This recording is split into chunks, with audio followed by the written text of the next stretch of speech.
Where could they be? This is turning into a major headache.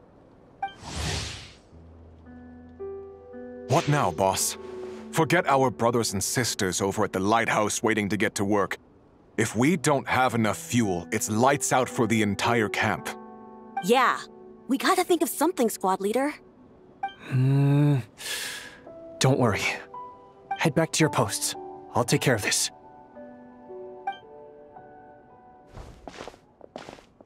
Traveler, Paimon, good to see you. Hey there, Eitlua! Why's everyone gathered here at the entrance? It's fine. Just a minor issue, really. And I'm already on the case.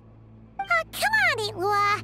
You're always trying to fix things by yourself on the down low. Just tell us, it couldn't hurt. Or is it because you're too embarrassed to say?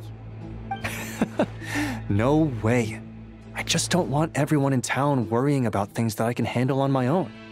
But since you're both part of the investigation squad now, I won't treat you like outsiders. Still, this isn't exactly the place for a chat. Come on in. I'll tell you more inside.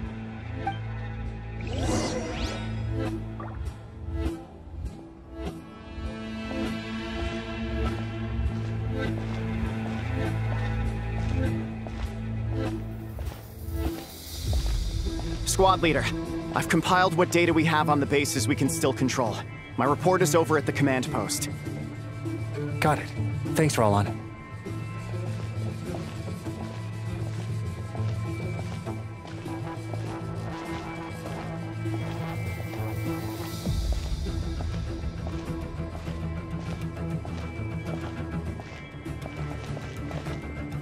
Squad leader, our comrades in the east seem to have butted heads with the Fatui. They say they're going to send someone over. Got it. I'll be over as soon as I can.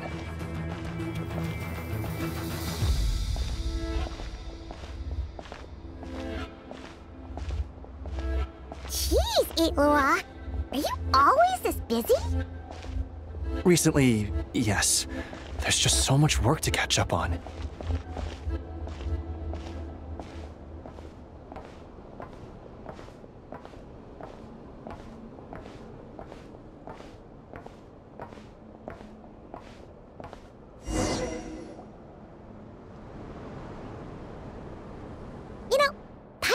To ask for a while now. What are these vehicle thingies we keep seeing in the Lightkeepers camps? They kinda look like food trucks, don't you think? It'd be awesome if you really could cook up there. But Paimon has a feeling there's more to these things than meets the eye. For real? You mean the type that'd grab a spoon and start attacking you if you said you didn't like its cooking? Oh, these? Officially, they're called moon wagons. They're transportation tools we made by modifying Snezhnayan mechanical vehicles. You can think of them as Kuvaki-powered mobile lighthouses. They're not quick by any means, but they save us a whole lot of trouble and manpower when it comes to transporting supplies. As for cooking functionality, I hadn't actually given that any thought. But you know, if we did install a toaster in there... Oh, no. Filling stomachs is a key part of a Ratnik's duties, too. Thanks for reminding me of that, Paimon. A proper food truck would save us from having to build makeshift stone stoves just to eat a hot meal. Right? And that way, you could even hold your own bonfire parties, too! Except, everyone does seem really busy. Not sure they'd be in the mood for that. Actually, I really hope that one day we can. Just the thought of it makes me smile. But that day will have to wait. For now, at least. Yeah, it's all because of the wild hunt, isn't it? Yes. Flint's did send word from the south that the strongest wild hunt anomaly we know of has been destroyed with your help. But it continues to cause havoc elsewhere. So there's no easing off for us. Not only must we shore up our bases themselves, we also need to ensure that the roads are clear, which entails dispatching Ratniki at regular intervals to patrol vast areas of land. Whew. Just listening to all that is kind of tiring already. You Lightkeepers sure have it tough. And that's just the basics. The real danger lies with those wild hunt outbreaks that suddenly just appear out of nowhere. Such tasks are all handled by Gramps, Flynn's, Olav, and those guys. I can't have Gramps fretting over every last thing, so I've taken over handling of the groundwork. Honestly, compared to our shortage of manpower, supply prep is nothing. To continue on the topic of food, even the best cook in the world couldn't do anything without ingredients. Over the years, many of our former bases have fallen into disrepair, making them ill-suited for long-term postings. At the moment, everyone has to shuttle back and forth between our camps and HQ, leading to fewer and fewer people available for combat deployments. Yup, and that's turning this place into a permanent base. And most importantly, what's a Lightkeeper stronghold without a lighthouse? So, you want to build one here? Exactly. We'll need it if we're to stand any chance against the Wild Hunt's attacks. Which is easy to say, but in practice, I think you've seen enough to know it's not going too smoothly. Oh, right! Paimon almost forgot that we were here to help. So, what's the issue? Well, building our encampment will require lots of fuel and supplies. Generally, we bring it all in on moon wagons all the way from Pyramida. If only it were so simple. The main problem is, we need a special kind of oil refined using Kuvaki. It's true that the plants nearby are full of Kuvaki, and they'll keep us going. For a while at least. But supplying the fuel for a lighthouse is a whole other ballgame. Unfortunately though, there's been no sign of the supplies that should have arrived last night. Valdez is in charge of transport, and he's always been meticulous, so it's unlikely that he got careless and missed the timing or something. And that's precisely why I'm worried that they might have encountered some trouble. Yeah, there's always a way out of every jam. Even if that means being trapped inside a sealed barrel or getting buried neck deep. Surely this can't be any worse than that. Don't tell me that's actually happened. I guess I underestimated you two again. Anyway, we can have a look around. Maybe they've just lost their way. Maybe so. Anyway, there's no time to lose, so follow me. Yep, let's move!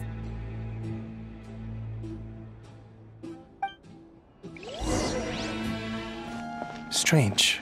I thought I just heard something. Almost like... Huh? Have you noticed something, Itlua? Never mind that for now. Look over there. I think that's our missing transport. Well, that's weird. That's the vehicle, all right, but there doesn't seem to be anyone around. Huh? Is someone there? Help! Please, help me!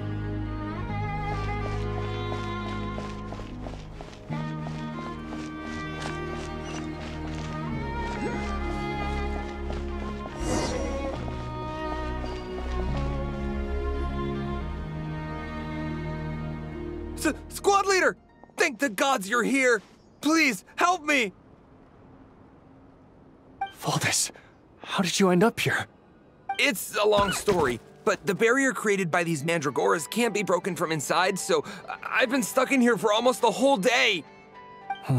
Something about this doesn't quite add up. This place isn't on the main road from Pyramida, nor is it some sort of shortcut. And as for the mandragoras, they wouldn't usually bother passersby unless they were trespassing on their territory. In short, I'd like an explanation as to how you ended up here, and a reasonable one at that, or you might have to stay in there a while longer. Ooh, you don't usually see Itlua getting angry. Paimon's kind of scared now, too. Oh, that's true. Guess being an adventurer really does have its advantages. It's a good thing we're only honorary squad members, or we'd be subject to his discipline, too. All right. Last night, I found the path to our camp blocked by a large group of mandragoras. You know how I like studying insects and plants, Squad Leader, and it was such a rare sight to see this many mandragoras gathered in one place. I didn't want to miss the opportunity, so I followed them all the way here. But then... I'm so sorry. I'll take responsibility for this, I promise. How about I cover Night Watch for the coming week? No, make that the whole month. What do you mean? You're not just gonna leave me here, are you? Please, I know I was in the wrong. You know, he does look really sorry. Let's just save him first, all right? He's got enough punishment waiting for him as it is. You're right, Paimon. We can discuss the breaking of regulations after we get back. For now, let's concentrate on getting him out of here. I could use your help again, Traveler. Thank you.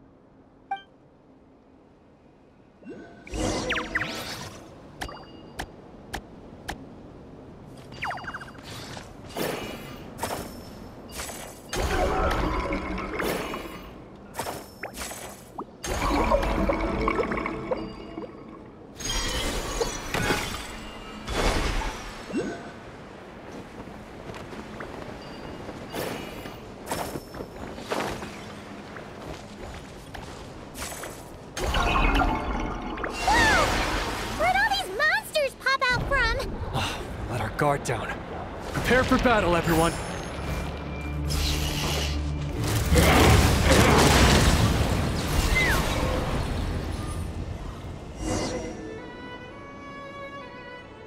Phew!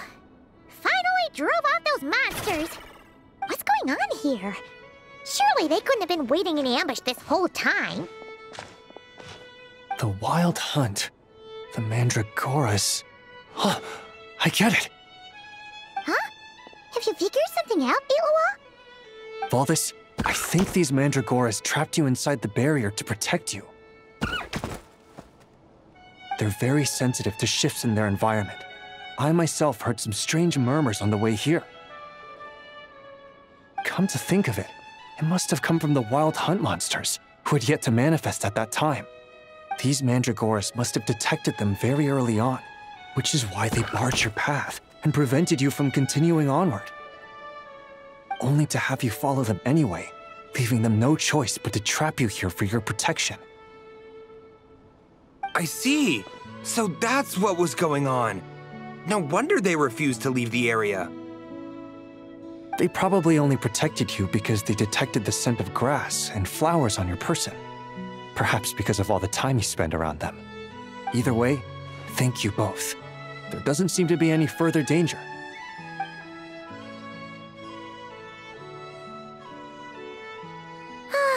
There they go.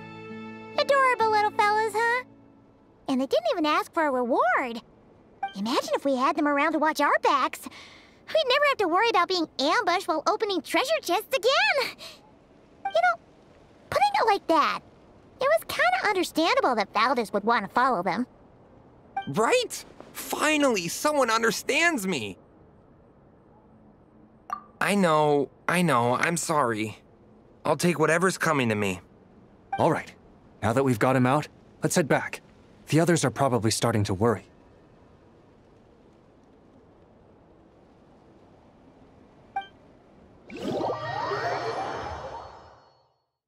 Alrighty, that's the issue resolved and our fuel stocks replenished.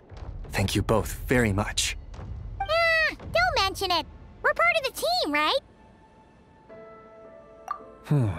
He neglected his duty while escorting a supply shipment, which is a violation of our regulations.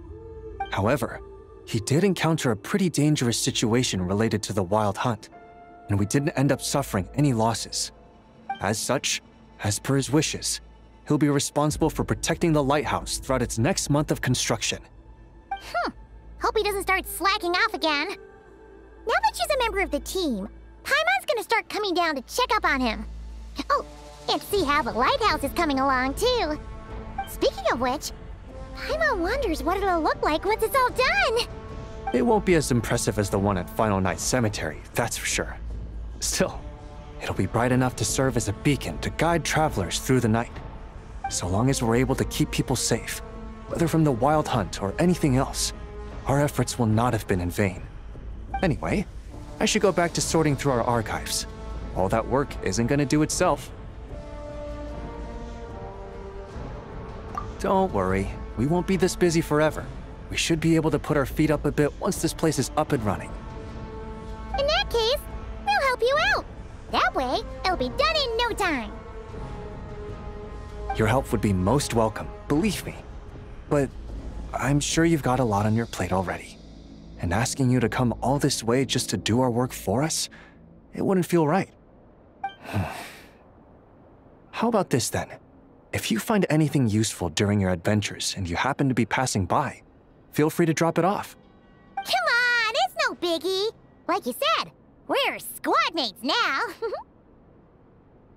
that right, Traveler? In that case, let me say again that it's an honor to have you as my squad mates.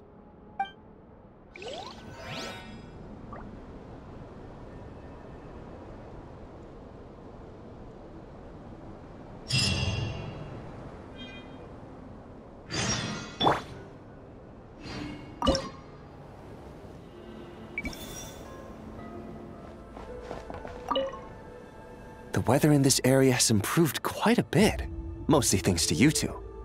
Once the dark clouds have dispersed and the sun shines down on us once more, the monsters will no longer be able to sneak out under the cover of darkness.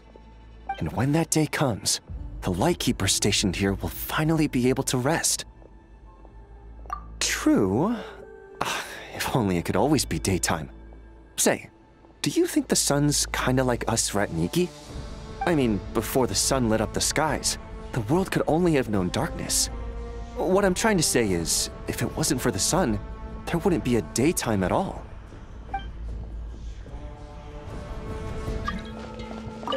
And in the end, we managed to settle things peacefully. That's great. Good work. And there I was, wondering how I'd report a full-on conflict with the Fatui to the old man. This area is under our jurisdiction by right, so we can do as we please. As to whether our actions might stir up unnecessary trouble, well, that's a different story. Oh wait, you're not from Nod-krai. There wouldn't have been any problems if you had taught them a lesson on our behalf. I'll remember that the next time this happens.